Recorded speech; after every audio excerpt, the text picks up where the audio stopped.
Or do you think arranged marriages are fine? Look, I think it's a bit of both. Okay. Okay?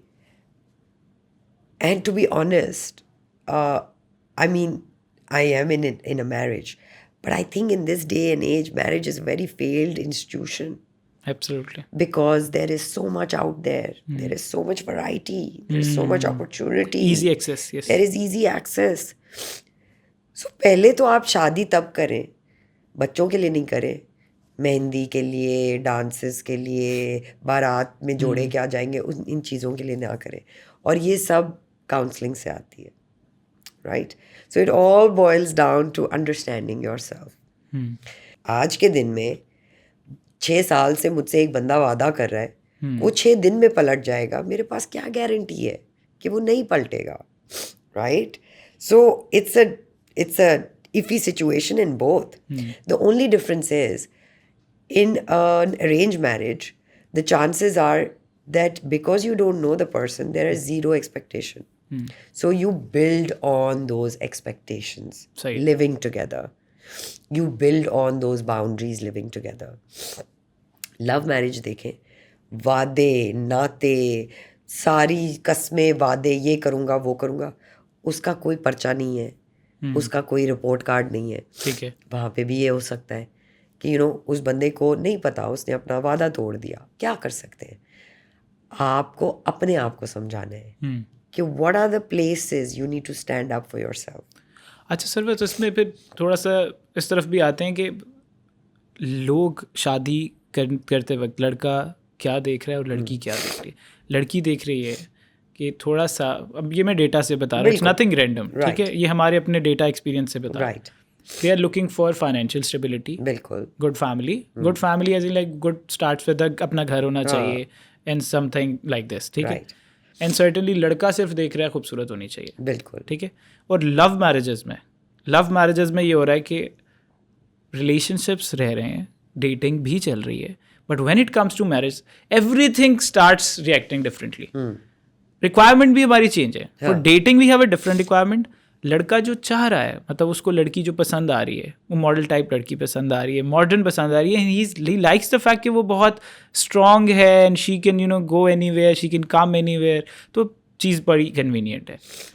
पर जब वो शादी करने लग रहा है, अब वो देख रहा है कि अब 2 बंदों की शादी नहीं है, 12 बंदों की है, मेरे घर पे चलेगी कि नहीं चलेगी. अब उसको उसके कपड़े भी छोटे लगने लगे हैं, अब उसको उसका वो जो एम्पावरमेंट है वो अब उसको उससे इनसिक्योर होने लगा है.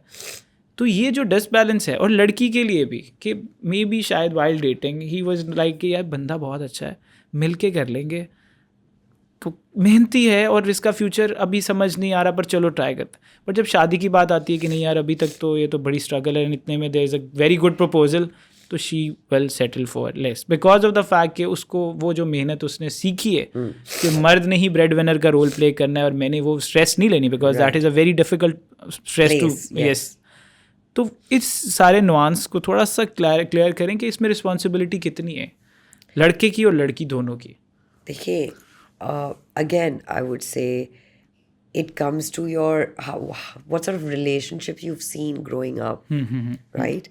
तो अगर एक लड़की है और वो कहती है कि ये अमीर नहीं है, ठीक है, और ये मेहनती है, तो he will somewhere make it. She will agree to that marriage or that man if she has seen her mother be there for her father.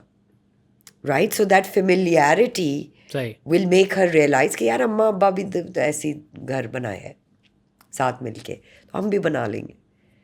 अगर उसने देखा हो कि उसकी अम्मा ने कहा नहीं मुझे तो टोयोटा करोला से नीचे कोई गाड़ी नहीं चाहिए, तो वो भी फिर वही करेगी. अपब्रिंगिंग की बात है. अगर आप आज बात करें, एक तो मैं कहूँगी कि प्लीज़ 30s में आके शादी करें, ओके. 20s में ना करें. राइट. बिकॉज 20s में you are still very confused.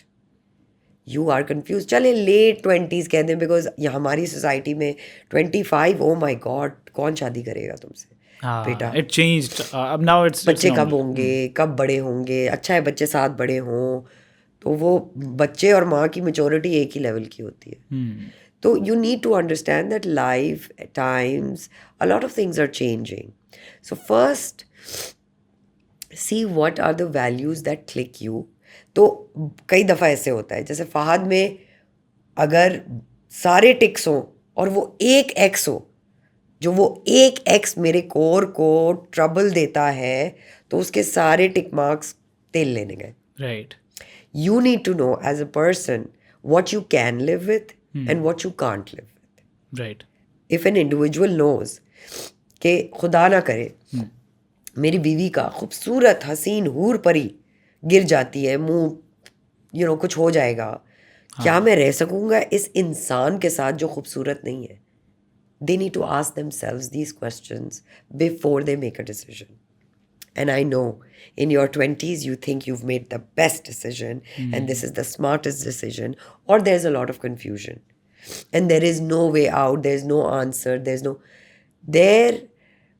उस वक्त आपके पेरेंट्स की how friendly you are, how well communicated your relationship is with the child really matters. Right. तो अपने आप से वो सवाल करें कि अगर मैं इसकी अमीर तरीन गाड़ी और घर और कल ये चला जाता है, ये सब कुछ जायदाद इसकी, ये रोड पे आ जाता है, इस इंसान के साथ मैं रह सकूंगी या नहीं? ये बहुत ज़रूरी सवाल है कि इसको फाइनेंस के अलावा भी देखो as a human being. As a human being देखना है ना. इसकी वो वैल्यूज़ हैं जो मेरी वैल्यूज़ से मैच करती हैं, कि अगर चलो हमारे पास पैसे नहीं भी हो तो क्या वो वैल्यूज़ मैच करेंगी?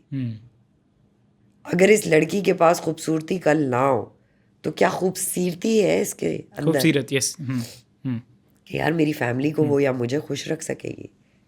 सो these sort of questions are very important to ask. But realistically उसके लोग कहते हैं, वो मैंने एक कमेंट पढ़ा हमारी रील के नीचे था, तो द कंटेंट वाज कि बड़े बड़े घरों में भी लोग रोते हुए देखते हैं. काउंसलिंग इज़ लाइक आपको पैसा ज़रूरी तो नहीं है, सिक्योर करेगा कि देखिए जहाँ दीवारें ज़्यादा होती हैं वहाँ डिस्टेंसेस भी ज़्यादा होते हैं. तो बड़े घर रहने का फॉर्मूला ये खुशियाँ नहीं है. ये आपके दिमाग की फतूर है कि बड़े घर और बड़ी गाड़ी में ज़िंदगी बेहतरीन है और मुश्किल है. इसमें कमेंट ये था कि मैं लैंड क्रूज़र लेके सफ्यूज़ का जोड़ा पहनकर मैं रोना ज़्यादा पसंद करूंगी रेदर देन कि मैं किसी बहुत गरीब के साथ सेटल हूँ. Comment of a girl, but this is the mentality, और वो हमें कहीं ना कहीं देखने को मैच मेकिंग के प्रोसेस में भी मिलती है. Sometimes we feel we were saying, because हम साइकोलॉजिस्ट का सेशन करते हैं कंपैटिबिलिटी के लिए कि सवत game like back in like wherever she was कि रिक्वायरमेंट नोट डाउन की जाएंगी what she wants, and sometimes we feel कि ये कंपैटिबल है, is a very good person for her XYZ. But वो जो कल्चरल एक्सपेक्टेशन है और जो कल्चरल रिक्वायरमेंट है वो बहुत बड़ा मेजर शिफ्ट होता है. मतलब वो उनकी पर्सनालिटी के शी इज़ लाइक खुद भी मास्टर्स किया हुआ है इन्होंने और ख़ुद ठीक हैं और दे गाइस कैन मेक इट, और उनका घर नहीं है, खुद का भी घर नहीं है और उनका भी घर नहीं, बट लड़के का घर होना चाहिए अगर अपना नहीं है तो. देखिए हमारी सोसाइटी का सबसे बड़ा डिलेमा क्या है? हम झूठ बोल देंगे बचने के लिए, हम सच नहीं बोलेंगे. अगले से तो बहुत दूर की बात नहीं बोलेंगे, अपने आप से भी नहीं बोलेंगे. हाँ, अपने आप से झूठ बोल. Right. So all these things that you are talking about, अंदर से देखिए जब ब्रेकअप करना होता है हम 4 बहाने बना देंगे. अम्मी ने मना कर दिया, रिश्ता आ गया, ये हो गया, वो. इतने आपके अंदर गट्स नहीं होंगे कि आप कहें यार मैं बोर हो गई हूँ इस रिलेशनशिप से, तो मैं अब आपके साथ कंटिन्यू नहीं करना चाहती. बहुत हार्डली है. When you go abroad you see in a lot of movies, you see in a lot of relationships that वो अपना काट लेंगे लेकिन ऑनेस्टी के साथ आपको बता देंगे. वो वक्त बहुत मुश्किल होगा उनके लिए, वो गुजार लेंगे लेकिन वो झूठ नहीं बोलेंगे. एक लड़की जो कहती है कि मैं सना सफ़ीनाज के जोड़े में प्राडो में फेज़ 8 के घर में खुश होंगी, तो जब वो वहाँ पहुँचेंगी ना तो उनका वो ओपिनियन नहीं होगा. But it'll be too late for that. So how do you figure that out for her? You can't. Unfortunately, she will have to go through it. Right? Or if she's wise, she will seek that wisdom through someone else's experience. But that open-mindedness will only come through the mother, through the father. At the end of it,